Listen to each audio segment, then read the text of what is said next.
So first, to start off, dice a red bell pepper into small cubes, so remove the inside and the seeds, and then dice up a couple stalks of celery, and you can use the leaves too. They actually add a really nice flavor, so I included them.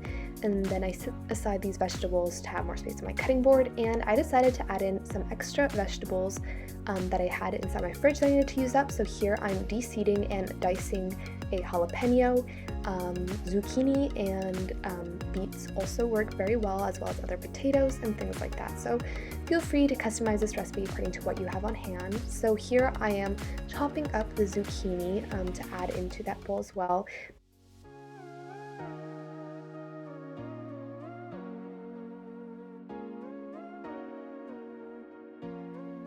Crush and mince a handful of garlic cloves, and I added that into the bowl as well. And this recipe also calls for 2 large carrots, or a handful of baby carrots. I decided to peel these carrots because they were a little bit dirty, and then I diced them up and added them into the same bowl as well. Oh, and I had forgotten to get an onion, so I had a couple of pearl onions on hand, so I'm just cutting off the bottoms and removing the paper on the outside, and added that into the bowl as well. And yeah, I'm just preparing the other carrot as well.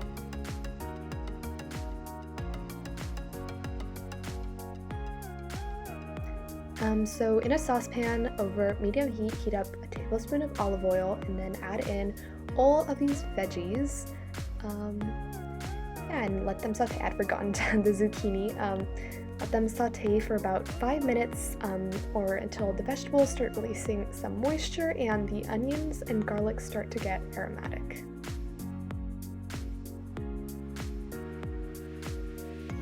So at this point, you want to add 1 tablespoon of chili powder, 1 tablespoon of cumin, and stir this up nicely to incorporate it.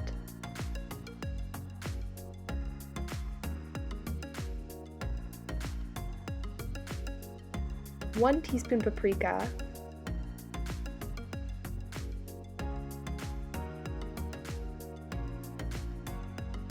2 cans of crushed tomatoes,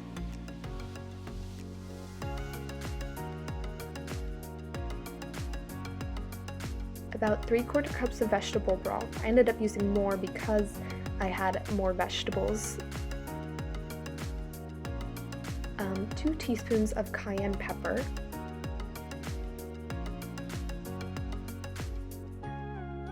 a 1/4 cup of water, 1 15-ounce can of kidney beans, and 1 15-ounce can of black beans. So that's going to be the main protein for the chili.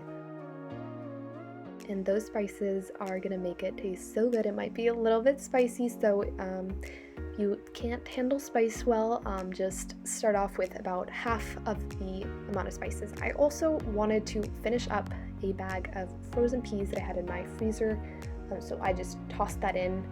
Again, feel free to customize this recipe according to what you have on hand. I make this recipe differently every time that I make it, just based on the vegetables and things that are in season or that I happen to have in my pantry or in the fridge.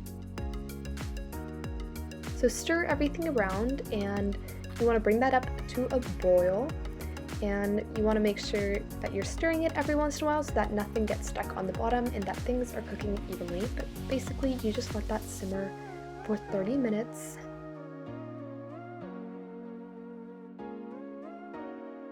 And yeah, you're waiting for the sweet potatoes to be tender, and then look at that, it looks fantastic.